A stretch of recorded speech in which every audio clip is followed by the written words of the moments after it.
Does it emphasize suffering? Now, suffering is the big one, right? That is the one dilemma for every faith on earth. Some faiths say you have to transcend it. Some say it's a punishment primarily. Some say that you got to be saved from it. Some say this, some say that. And most faiths treat it as something non-positive. What struck me about the Quran, and really annoyed me at first, was the Quran emphasizes the positive benefits of human suffering. And that, from my background, I found very, very provocative. For example, it says, most assuredly we will try you with something of danger and hunger and the loss of worldly goods. You are going to suffer. And we will try you with your lives and the fruits of your labor. But give the good news, the glad tidings, the good news to those who persevere. Who when calamity befalls them say, truly unto God do we belong, and truly unto him we shall return. Give the good news. I read that verse. I said, that good news, this appears in the second surah. Give my brothers the good news. Give my mother the good news. Give Mike Mario, who is gunned down in Beardsley Terrace, one of my friends, the good news. Give his mother the good news. I thought, are you naive? I thought. What's this business about truly unto God we belong? How does this relate to our return to God? I don't mean to be offensive to the Muslims in the audience. I'm just trying to explain to you how it could draw you potentially into this conversation. Do you think that you can enter paradise without having the like of those who passed away before you? Misfortune and hardship befell them, and so shaken were they that the apostle and the believers with him, these are good people, would exclaim, when will God's help come? And then it says, oh, truly, God's help is always near. See, these very virtuous people, their suffering is so severe that they are almost at the brink of collapse. And then, but God's help is always near. He's close. Hang in there. Do you think that you could enter paradise without having suffered like they did? I thought, why not? Beam us up, Scotty. You will certainly be tried in your possessions and yourselves. Another verse, every soul must taste of death. And we try you with calamity and prosperity, both as a means of trial. But to us you will return. How does that even relate to our return? Oh man, truly you have been toiling towards your Lord in painful toil, but you shall need him. How does toiling on earth and suffering bring us closer to God? I was in the dark. Just explain it to me, please. I kept running it through my mind. We certainly have created man to face hardship. You created us to face hardship? You made us to face hardship? To experience hardship? Is it our nature to experience hardship? What, are you trying to say we seek it? When things are easy, we look for more and more difficult challenges? Is this in our nature? Do we grow from it? Do we evolve from it? Does he think that no one has power over him? He goes, obviously it's saying a lot of us are slogging away down here and we think we're just down here for nothing. He will say, I have wasted much wealth at the end of his life. Does he think that no one sees him? That we put you down here for no reason at all? Have we not given him 2 eyes to see with, and a tongue and 2 lips, obviously to communicate with, and pointed out to him the 2 conspicuous ways? Open up your eyes, it's saying. Talk to others.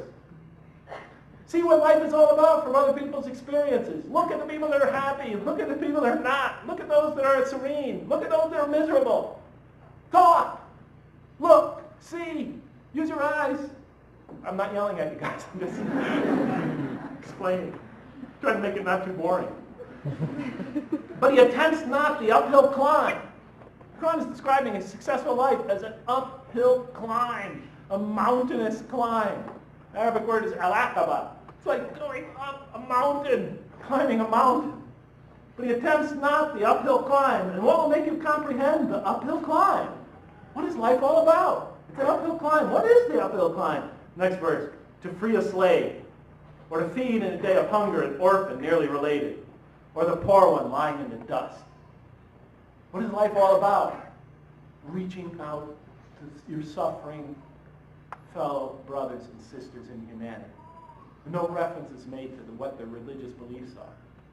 That's what your life is all about. It's not the cars. It's not the suits. It's not the money. According to this verse.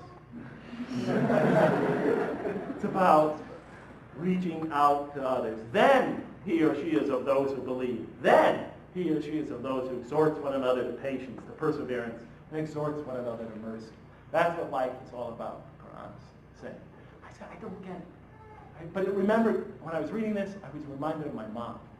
Because my mom used to always tell me, Jeff, life is not about getting. It's not about taking. It's about giving. If you want to have happiness in life, you have to learn to give to others, to reach out to others. It's not my nature. Because I grew up in Bridgeport, Connecticut. Life was about survival. I used to say that to my mother. I used to say, Mom, I don't know what planet you're living on. Because when I go out that door, it's not about giving. It's a dog-eat-dog world out there.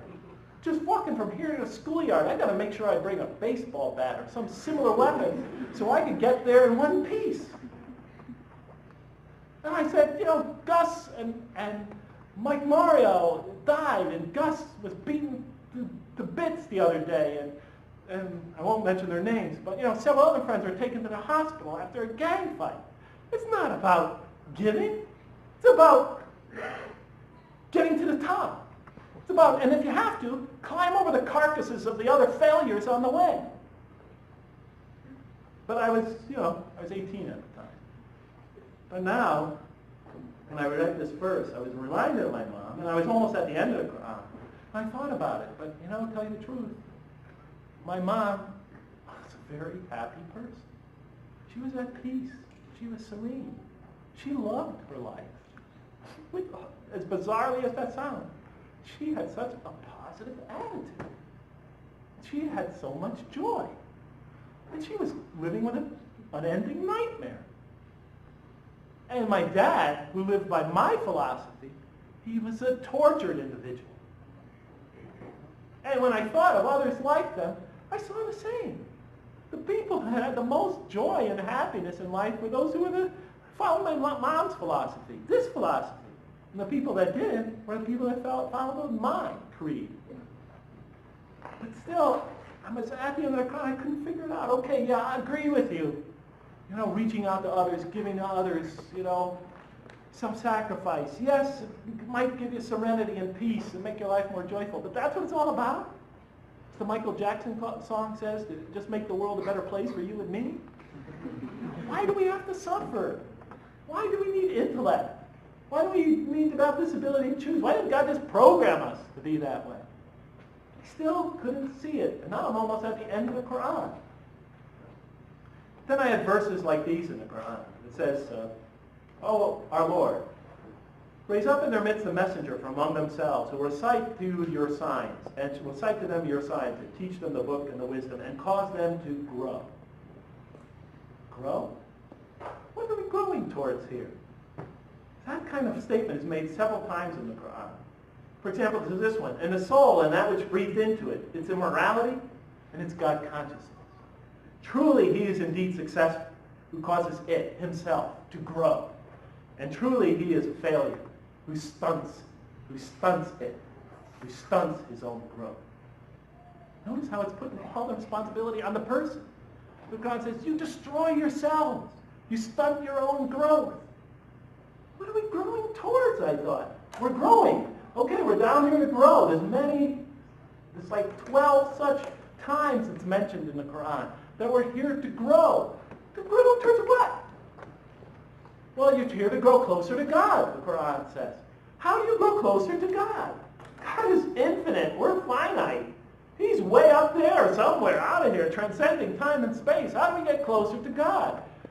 We're vulnerable. He's not. We're finite. He's infinite. How do you go closer to a being that's totally unlike us? In order to go closer to somebody, you have to share something with them. What do we really share with God? Are you getting me?